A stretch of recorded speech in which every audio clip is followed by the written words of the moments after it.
একটি শিক্ষণীয় সুন্দর গল্প। রাজার সিংহ খুব অসুস্থ হয়ে পড়ে।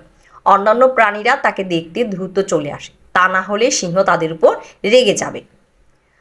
কিন্তু তাদের মধ্যে শিয়াল একবারও সিংহকে দেখতে আসেনি। নেকড়ে শিয়ালকে ঘৃণা করত, কারণ শিয়াল তার চেয়ে বুদ্ধিমান ছিল।